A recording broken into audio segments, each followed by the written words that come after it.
देखो, अगर बार बार पढ़ने के बाद भी पढ़ा हुआ टॉपिक्स तुम्हें याद नहीं रहता ना, इसका मतलब ये है कि जो तुम पढ़ रहे हो वो तुम्हारे दिमाग में सेट ही नहीं हो रहा है। और जब तक वो चीज़ तुम्हारे दिमाग में सेट नहीं होगा तब तक वो चीज़ तुम्हें याद नहीं होगा। उस टॉपिक को तुम चाहे 10 बार पढ़ लो फिर भी वो तुझे याद नहीं रहेगा। इसलिए पढ़ते वक्त जो सबसे ज़्यादा इंपॉर्टेंट चीज़ है वो है जो तुम पढ़ रहे हो उसको अपने दिमाग में सेट करो। और किसी भी चीज़ को दिमाग में सेट करने का 2 बेस्ट तरीका है।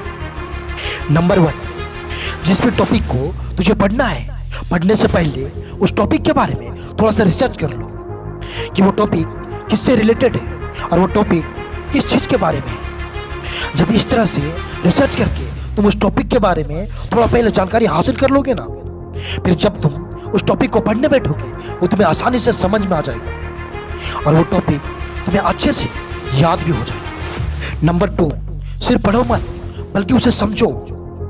देखो, 90% स्टूडेंट यही गलती करता है कि वो किसी भी टॉपिक को सिर्फ पढ़ने पर फोकस करता है, उसे समझने की कोशिश बिल्कुल भी नहीं करता।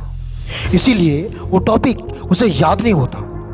इसलिए जो भी टॉपिक को तुम पढ़ो उसे अच्छे से समझने की कोशिश करो। इससे वो टॉपिक आपके माइंड में अच्छे से सेट होगा। और जब कोई भी चीज़ एक बार हमारे दिमाग में सेट हो जाती है ना, फिर वो चीज़ हमारे माइंड में लंबे समय तक याद रहता है।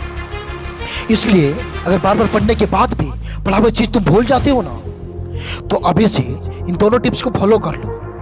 फिर तुम जो भी पढ़ोगे वो आसानी से तुम्हें याद हो जाएगा और उसे लंबे समय तक भूलोगे भी नहीं।